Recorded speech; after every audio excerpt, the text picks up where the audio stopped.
ಬೇಗ ನಿನ್ನ ತಂಗಿಯನ್ನು ಕರೆದುಕೊಂಡು ಇವತ್ತೇ ತೋಟಕ್ಕೆ ಬಾರಮ್ಮ.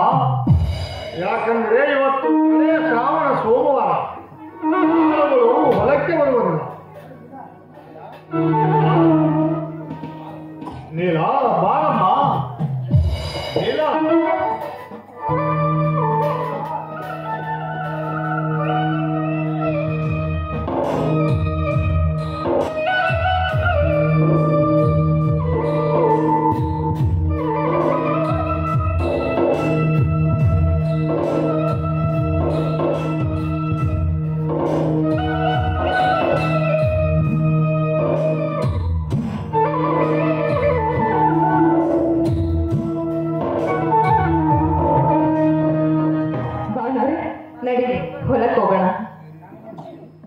ಕಾಮಿನಿಯನ್ನು ನಿನ್ನ ಜೊತೆ ಕರೆದುಕೊಂಡು ಬಾರಮ್ಮ. ಅವಳಿಗೆ ಸ್ವಲ್ಪ ಬಿಸಿಲು ಗಾಳಿ ಬಡಿಲಿ ಅವಳ ಮೈಲಿ. ಆಯ್ತು ಬಾವ. ಕಾಮಿನಿ, ಕಾಮಿನಿ ಬಾರಮ್ಮ. ಬಾವ ಜೊತೆ ನಾವಿಬ್ರು ಸೇರಿ ಹೊಲಕ್ಕೆ ಹೋಗೋಣ.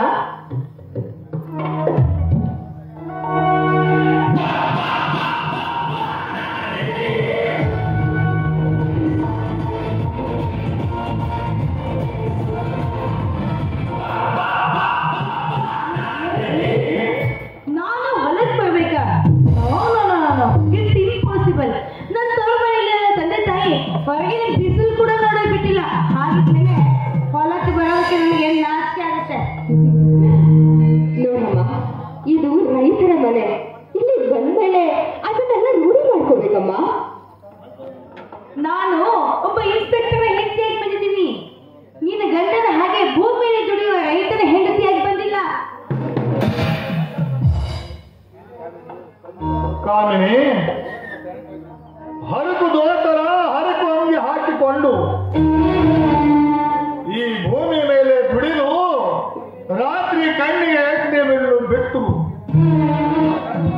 ನಿನ್ನ ಗಂಡನನ್ನು ನೌಕರಸ್ಥನಾಗಿ ಮಾಡಿದು ಇದೇ ಈ ಹರಕು ಅಂಗಿ ಹರಕು ದೋತರ ಅನ್ನೋದು ನೆನಪಿನಲ್ಲಿ. ಏನು ನಿಮ್ಮ ಮಾತಿನ ಅರ್ಥ? ನನ್ನ ಗಂಡನಿಗೆ ನಿದ್ದೆ ಕಲಿಸಿ ನೌಕರಸ್ಥನಾಗಿ ಮಾಡಿದ ಮಾತ್ರಕ್ಕೆ ನೀವು ಹೇಳಂತೆ ಕೇಳ್ಕೊಂಡು ಬಿದ್ದಿರೋದಕ್ಕೆ ನಾನು ನಿಮ್ಮ ತಮ್ಮನ ಹಿಂದೆ ಓಡಿ ಬಂದು ಈ ಮನೆ ಕೈಯಿಂದ ಮಾಂಗಲ್ಯ ಕಟ್ಟಿಸ್ಕೊಂಡು ಈ ಮನೆಗೆ ಬಂದಿದ್ದೀನಿ.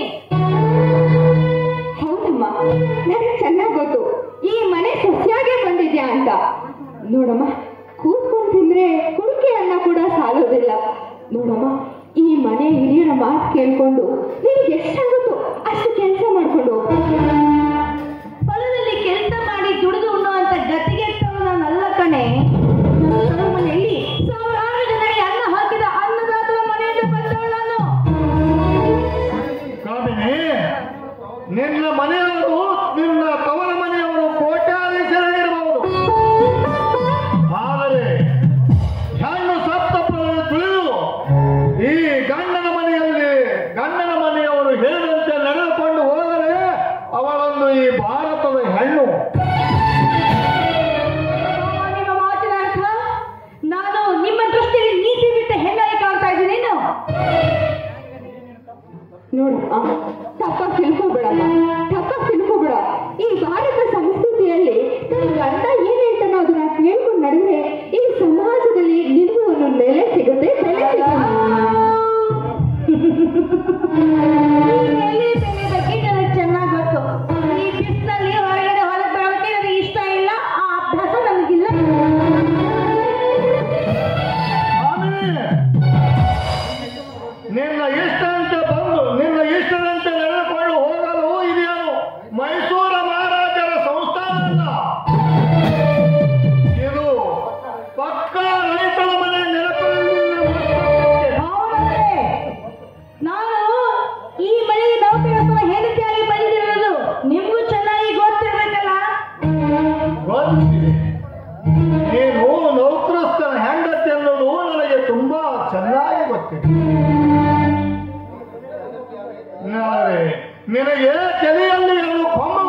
ಇನ್ನು ಮುಂದೆ ಈ ಮನೆಯಲ್ಲಿ ದುರಂಕಾರ ತುಂಬಿದ ಈ ಹೆಣ್ಣಿಗೆ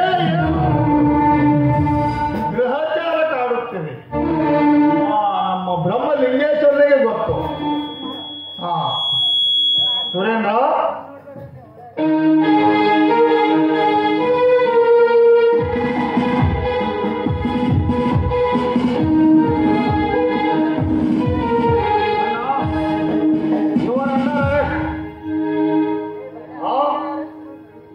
ಇದೇನು ತಮ್ಮ, ನೀನು ನನ್ನೊಂದಿಗೆ ಹುಡುಗಾಟ ಮಾಡ್ತಿದ್ದೀಯಾ ತಮ್ಮ? ಇದು ಹುಡುಗಾಟವಲ್ಲ, ಸತ್ಯವೇ ಮಾತಾಡುತ್ತಿದ್ದೇನೆ. ಮೈದುನ, ನಿನ್ನ ಪೊಲೀಸ್ ಬುದ್ಧಿನ ಮನೆ ತೋರಿಸ್ಬೇಡಪ್ಪ. ಅದಕ್ಕೆಮ್ಮ ನನಗೆ ತುತ್ತು ಅನ್ನ ಕೊಡುವ ನ್ಯಾಯ ದೇವತೆ ಮೇಲೆ ಪ್ರಮಾಣ ಮಾಡಿ ಹೇಳ್ತಿದ್ದೇನಮ್ಮ.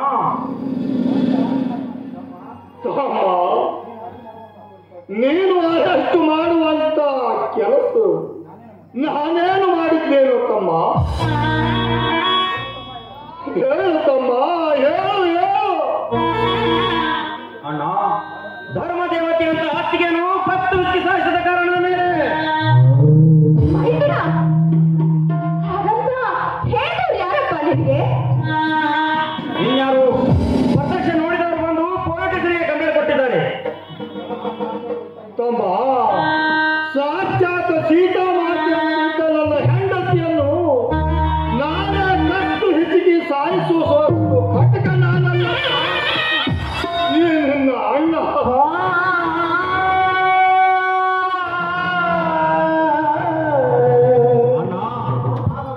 ಆದ್ರೆ ಮಾಡುವ ಹೆಣ್ಣು ಮನೆಯವರಿಗೆ ಹೇಳಿ ಆದ್ರೆ ಮಾಡುವೇ, ಕರುಣೆ ಇಲ್ಲದ ಕಟಕ ಕುರಿಗೆ ಹೇಳಿ ಅವರ ಚೆಂಡನ ಕೊಡುವೇ. ಹೇಳುವಣ್ಣ, ಹೇಳು. ಮೈದುನ, ಬಾಂಧವರು ಕೊಲೆ ಮಾಡಿದ್ದಾರೆ ಅಂತ ಹೇಳಿದ್ರೆ ಅದನ್ನ ನೀನ್ ನಂಬ್ತೀಯನಪ್ಪ? ಅದಕ್ಕೆ ತಾಯಿ ಹತ್ತಿರ ಮನೆಗೆ ತಮ್ಮನನ್ನು ಹುಟ್ಟಿಸುವ ಕಲಿಕಾಲವಿದು. ಅಂಥದರಲ್ಲಿ ಈಗಿನ ಕಲಿಯುಗದಲ್ಲಿ ಯಾರನ್ನು ನಂಬಬೇಕು, ಯಾರನ್ನು ಬಿಡಬೇಕೆನ್ನುವುದು ನನಗೆ ಚೆನ್ನಾಗಿ ಗೊತ್ತು. ತಮ್ಮ, ಒಂದೇ ರಕ್ತ ಹಂಚಿಕೊಂಡು ಹುಟ್ಟಿ ಬಂದವನು ನಾನು. ನಿನಗೆ ನನ್ನ ಮೇಲೆ ನಂಬಿಕೆ ಇಲ್ಲವೇ ತಮ್ಮ? ನನಗೆ ಮೇಲೆ ನಂಬಿಕೆ ಇಲ್ಲವೇ? ಅಣ್ಣ, ರಕ್ತ ಸಂಬಂಧ ಒಂದೇ ಆಗಿದ್ದರು ಅವರವರ ಭಾವನೆಗಳು ಎಲ್ಲ ಒಂದೇ ಆಗಿರ್ಬೇಕಲ್ಲ. ಆಯ್ತಪ್ಪ, ಆಯ್ತು.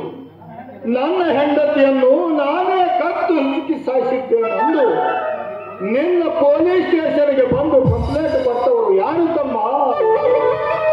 ಇನ್ಯಾರು? ಶ್ರೀಮಂತಿಗಳ ಪ್ರಿಯೆ. ಸಾಕು, ವಿಷಯದ ಕಾರ್ಕೋಟ ಅವ್ನ ಮಾತನ್ನ ತಿಳಿದೀರು ಅಂತ ತಿಳ್ಕೊಂಡಿದ್ಯೇನಪ್ಪ? ತಿಳಿದೀರು ಅಂತ ತಿಳ್ಕೊಂಡಿದ್ಯಾ? ಅದಕ್ಕೆಮ್ಮ ನಾನೊಬ್ಬ ಕಾನೂನು ರಕ್ಷಿಸುವ ಆರಕ್ಷಕ.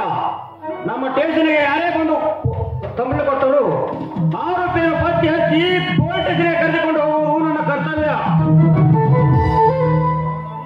ತಮ್ಮ, ನಾನು ಹುಟ್ಟಿ 40 ವರ್ಷ ಆದರೂ ಒಂದೇ ಒಂದು ಇರುವೆಯನ್ನು ಸಾಯಿಸಿದೆ.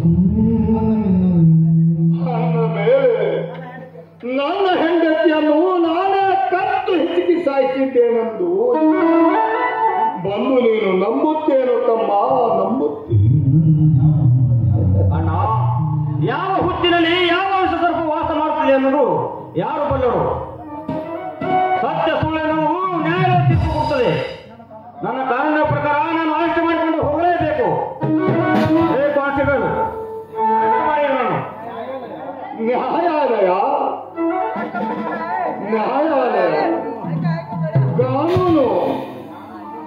ಕಾನೂನು ನ್ಯಾಯಾಲಯ ಎಂಬ ಎರಡು ಅಕ್ಷರಗಳು ಹಣವಂತರ ಜೇಬಿನಲ್ಲಿ ಸತ್ಯದುದನ್ನು ಸುಳ್ಳೆಂದು ಸಾಧಿಸಿ ತೋರಿಸುವ ಈ ಲುಚ್ಚ ರಾಜಕಾರಣಿಗಳ ಮನೆಯೊಂದರಲ್ಲಿ ಧರ್ಮದಿಂದ ಬಾಳುವ ಸತ್ಯವಂತರ ಮಾನವನ್ನು 3 ಕಾಸಿಗೆ ಮಾರಿ ಶಿಕ್ಷೆ ನೀಡುತ್ತದೆ ಇಂದಿನ ಈ ಕಾನೂನು. ನಮ್ಮಂತವರಿಗೆ ಮಾತ್ರ ನೆಪ ಮಾತ್ರನೇ ನಿನ್ನ ಕಾನೂನು. ಅಣ್ಣ, ನೀನು ಏನೇ ಹೇಳಿದ್ರು ಅದು ನ್ಯಾಯಾಲಯದಲ್ಲಿ ಹೇಳು, ನನ್ನ ಮುಂದೆ ಅಲ್ಲ. ತಿಳಿಯುತ್ತೆ?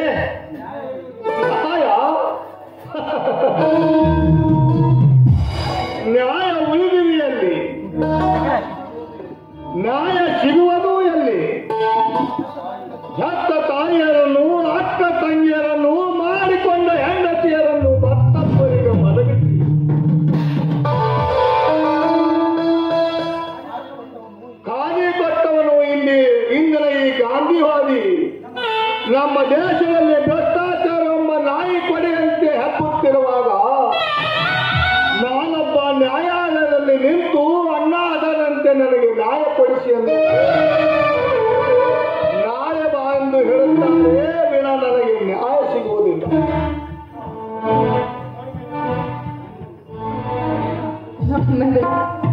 ಆ ಭ್ರಷ್ಟ ರಾಜಕಾರಣಿ ಮಾತು ಕೇಳ್ಕೊಂಡು ಒಡ ಹುಟ್ಟಿದ ಅಣ್ಣನೇ ಕೊಲೆಗಾರ ಅಂತ ಹೇಳ್ತಾ ಇದ್ದೀರಾ? ಇಲ್ಲ, ಇದಕ್ಕೆ ನಿನ್ನ ಮನಸ್ಸು ಒಪ್ತಾ ಇದೆಯಾ? ಇವತ್ತು ಕಾನೂನು ಕಾಪಾಡುವ ರಕ್ಷಕರು ನರಭಕ್ಷಕರು. ಈ ದೇಶದಲ್ಲಿ ಸತ್ಯ, ಧರ್ಮ, ನ್ಯಾಯ, ನೀತಿಯಿಂದ ಬದುಕುವ ನಂದಾದೀಪವನ್ನು ಶಾಂತವಾಗಿ ಅನ್ಯಾಯ, ಅಸತ್ಯ, ಅಧರ್ಮ ಎಂಬ ಕರ್ಮದೀಪ ಸೂರ್ಯನ ತರ ಉರಿಯಲು ಹತ್ತಿದೆ. ನಿನ್ನ ಬುದ್ಧಿ ಮಾತಿಗೆ ಕಿವಿ ಕೊಡೋನು ನಾನಲ್ಲ. ಮರ್ಯಾದೆಗೆ ನಿನ್ನ ಕೈಗಳನ್ನು ಮುಂದೆ ಮಾಡಿದರೆ ಒಳ್ಳೆಯದು. ಇಲ್ಲವಾದರೆ ಅಣ್ಣನೇ ಬಂದು ಮರೆತು 4 ಸಭೆ ಹೊತ್ತು ಪೊಲೀಸ್ ಬಂಧಿಸಬೇಕಾಗುತ್ತದೆ. ಶಹಬ್ಬಾಸ್ ತಮ್ಮ, ಶಹಬ್ಬಾಸ್. ಮೆಚ್ಚಿನ ನಿನ್ನ ಕುಟಿಲ ಬುದ್ಧಿಗೆ. ನಿನಗೆ ರಕ್ತ ಸಂಬಂಧಕ್ಕಿಂತ ಈ ನಾಡಿನಲ್ಲಿ ನಾನೇ ಶ್ರೇಷ್ಠ ಎಂದು ಮೆರೆಯುತ್ತಿರುವ ನರಳಮನ ಹಣ, ನಿನ್ನ ಆ ನರಳಮನ ಹಣ ನಿನ್ನ ಈ ರೀತಿ ಮಾತನಾಡುವುದು ಹತ್ತುತ್ತದೆ. ಆದರೆ ನೀನೊಬ್ಬ ಒಡ ಹುಟ್ಟಿದವರ ಕುತ್ತಿಗೆ ಕೊಯ್ಯುವ ಕಿರಾತಕನಾಗುತ್ತೇನೆಂದು ನಾವು ಅಂದುಕೊಂಡಿರುವುದು. ಈಗಿನ ಕಲಿಯುಗದಲ್ಲಿ ಸತ್ಯ ನ್ಯಾಯದಿಂದ ಕೆಲಸ ಮಾಡಿದವರು ಯಾವನೂ ಮುಂದೆ ಬಂದಿಲ್ಲ. ಅದೇ ಸತ್ಯ ಸುಳ್ಳು, ಸುಳ್ಳು ಸತ್ಯ ಎಂದು ಸಾಧಿಸಿ ತೋರಿ ಸಾಕಷ್ಟು ಹಣ ಅಂತಸ್ತನ್ನು ಗಳಿಸಿಕೊಂಡು ತಮ್ಮ ಹೆಂಡರ ಮಕ್ಕಳ ಜೊತೆಗೆ ಐಸಾರಗಳಲ್ಲಿ ಕಾಲ ಕಳಿಸಿದ್ದಾರೆ. ಏ ಪೊಲೀಸ್, ತೋರಿಸಿ ಕಡೆಯ ಕೈಗೆ ಬೇಡಿಯನ್ನು.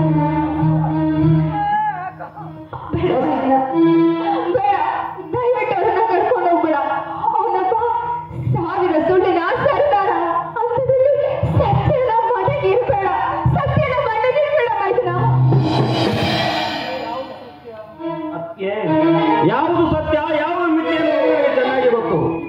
ಇಡೀ ಸಮಾಜವೇ ಇವನೇ ಕೊಲೆ ಮಾಡಿದನೆಂದು ಊರು ತುಂಬ ಸಾರುತ್ತಲಿದ್ದಾರೆ. ಮೇಲಾಗಿ ನನ್ನ ಮೇಲಿನ ಅಧಿಕಾರಿಗಳು ಮೇಲಿನ ಮೇಲಾಗಿ ಒತ್ತಡ ಹೇರುತ್ತಲೇ ಇದ್ದಾರೆ. ನೀಲ, ನನ್ನಿಂದ ಹುಟ್ಟಿದವನಿಗೆ ನನ್ನ ಮೇಲೆ ನಂಬಿಕೆಯಿಲ್ಲ ಅಂದ ಮೇಲೆ ಆ ಪಾಟೀಲನಂತ ನಿಷ್ಕರ್ಮಗಳಿಗೆ ಏನು ನನ್ನ ಮೇಲೆ ಅಪರಾಧ ವಹಿಸುವುದು? ಇಂದಿನ ನಾಳೆ ಸತ್ಯಾಂಶ ಗೊತ್ತಾದ ಮೇಲೆ ಸುಳ್ಳಗಾರಿಕೆಗೆ ಶಿಕ್ಷೆ ಹಾಗೆ ಆಗುತ್ತದಮ್ಮ. ತಮ್ಮ, ನಿನಗೆ ಕೈ ತುತ್ತು ಉಳಿಸಿದ ಈ ಕೈಗಳಿಗೆ ನೀನೇ ತೊಡಿಸಪ್ಪ ಬೇಡಿ. ನಿನ್ನಂತ ನೀತಿಯ ಕೈಗೆ ಬೇಡಿ ಕೊಡ್ತವು ನನಗೆ ಅಸಹ್ಯವಿಸುತ್ತದೆ. ಕಾನ್ಸ್ಟೇಬಲ್, ಹಾಕೊಂಡು ತೋರಿಸಿದವನಿಗೆ ಬೇಡಿಯನ್ನು.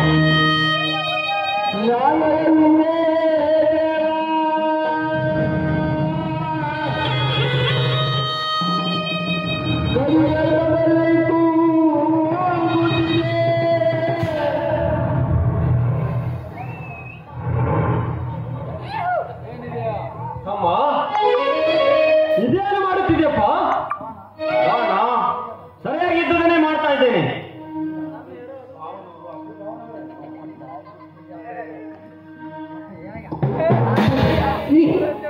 ನಾನು ಹೇಳ್ತೀನಿ, ಬಾನವರು ಅಕ್ಕನ ಸಾಯಿಸಿದಾರಂತೆ. ಅದಕ್ಕೆ ಆ ಪಾರ್ಟಿನ ಕಂಪ್ಲೇಂಟ್ ಕೊಟ್ಟಿದ್ದಾರೆ. ಅದಕ್ಕೆ ಮೈಸೂರು ಅರೆಸ್ಟ್ ಮಾಡ್ಕೊಂಡು ಹೋಗೋದಕ್ಕೆ ಬಂದಿದ್ದಾನೆ.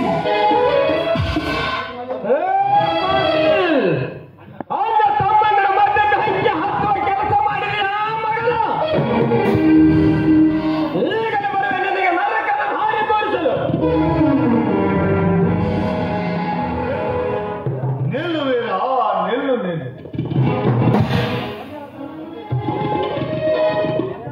ಒಂದೇ ಲಕ್ಷ ಹಚ್ಚಿಕೊಂಡು ಹುಟ್ಟಿ ಬಂದ ಸಹೋದರನಿಗೆ ನನ್ನ ಮೇಲೆ ನಂಬಿಕೆ ನನ್ನ ಮೇಲೆ ಹಣವಂತನ ಕೈಗೊಂಡಾಗಿರುವ ಈ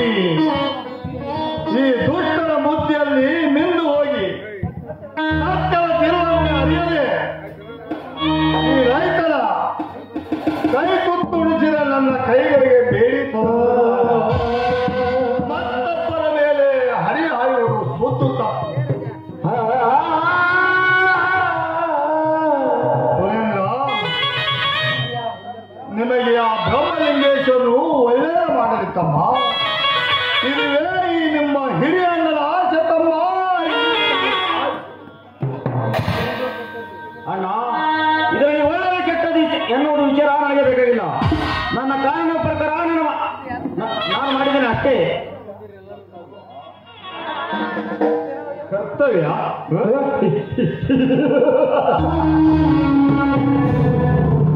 ಅಮ್ಮ, ಎಲ್ಲಿದೆ ಇಂದಿನ ಯುಗದಲ್ಲಿ ಕರ್ತವ್ಯ? 10 ಕೊಲೆ, 100 ರೇಪು ಕೇಸು ಮಾಡಿ ಸಾವಿರಾರು ದರೋಡೆ ಮಾಡಿ ಜೈಲಿಗೆ ಬಂದರೆ ಪೊಲೀಸರ ಜೇಬು ತುಂಬುವಷ್ಟು ಹಣ ಕೊಟ್ಟರೆ ಸಾಕು. ಆ ಕಳ್ಳ ಕಡಿಮರು ಜೈಲಿನಿಂದ ತಪ್ಪಿಸಿಕೊಂಡು ಓಡಿ ಹೋಗುವಂತೆ ಸಹಾಯ ಮಾಡುತ್ತದೆ ನಿನ್ನ ಕರ್ತವ್ಯ ಕಾನೂನು. ಅಷ್ಟೇ ಅಲ್ಲ, ರೈತನ ಮಗ 14 ತಿಂಗಳ ಉಪವಾಸ ವನವಾಸ ಮಾಡಿ ತಾನು ಬೆಳೆದ ಕಬ್ಬಿಗೆ ಒಳ್ಳೆಯ ಬೆಲೆ ಸಿಗಲಿಲ್ಲವೆಂದು ಆ ಕಾರ್ಖಾನೆ ಮಾಲೀಕನ ದೂರ ಸತ್ಯಾಗ್ರಹ ಮಾಡಿದರೆ ಹಣವಂತರ ಮಾತಿಗೆ ಕಿವಿ ತೋತು ಬಿಟ್ಟು ರೈತರನ್ನು ಒತ್ತು ಒಳಗೆ ಹಾಕುತ್ತದೆ ನಿನ್ನ ಕರ್ತವ್ಯ ಕಾನೂನು. ಅಣ್ಣ, ನಿಲ್ಲಿಸು ನಿನ್ನ ಗೊಡ್ಡವರೇ ಅಂತವನ್ನು. ಇಲ್ಲ ಸಲ್ಲದ ಮಾತನಾಡಿ ಪೊಲೀಸ್ ಎಂಬ ಸ್ಥಾನಕ್ಕೆ ತಪ್ಪು ಚುಕ್ಕಿರುವರ ಈ ದೇವರಿಗೆ. ತಮ್ಮ, ನಿನ್ನ ಹೃದಯವನ್ನು 10 ಸಲ ಮುಟ್ಟಿಕೊಂಡು ನೋಡಿಕೊ. ಮಾವಿನ ಮರದಲ್ಲಿ ಬೇವಿನ ರಸ ಬರಲು ಸಾಧ್ಯವೇ? ಒಬ್ಬ ದೇವ ಮಾನವ ಕೊಲೆ ಮಾಡಲು ಸಾಧ್ಯವೇ? ಯೋಚಿಸಿ ನೋಡು ಸುರೇಂದ್ರ, ಯೋಚಿಸಿ ನೋಡು. ಅಣ್ಣ, ಇದರಲ್ಲಿ ಯೋಚನೆ ಮಾಡುವ ಮಾತೇ ಇಲ್ಲ. ಆ ಮಂತ್ರಿಯ PA ಬಂದು ನಮ್ಮ ಪೊಲಿಟಿಕ್ಸ್ಗೆ ಕಂಪೇರ್ ಕೊಟ್ಟಿದ್ದಾನೆ. ಅಂದ ಮೇಲೆ ನಾನು ಅರೆಸ್ಟ್ ಮಾಡಿಕೊಂಡು ಹೋಗಲೇಬೇಕು. ದುಷ್ಟರ ನೀತಿಗಾಗಿ ದುಡಿಯುವ ಈ ನಾಯಿಗೆ ಸತ್ಯವಂತರ ಕೂಗು ಕೇಳಿಸುವುದು.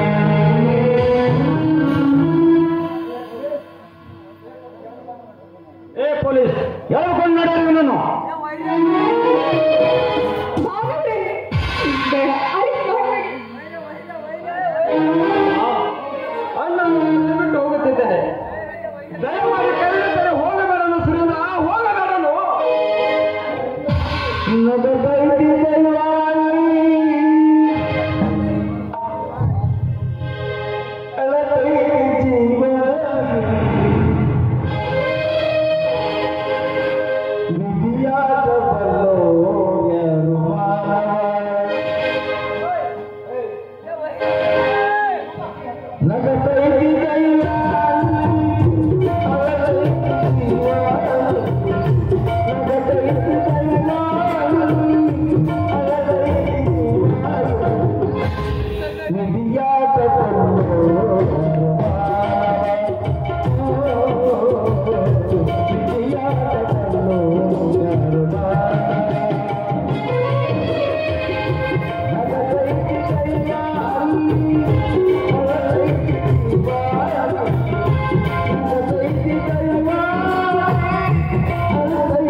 ನೀನು ಸ್ವಲ್ಪ ಹೊರಗಡೆ, ನಾನು ಸ್ವಲ್ಪ ರಾಯಣ್ಣನನ್ನು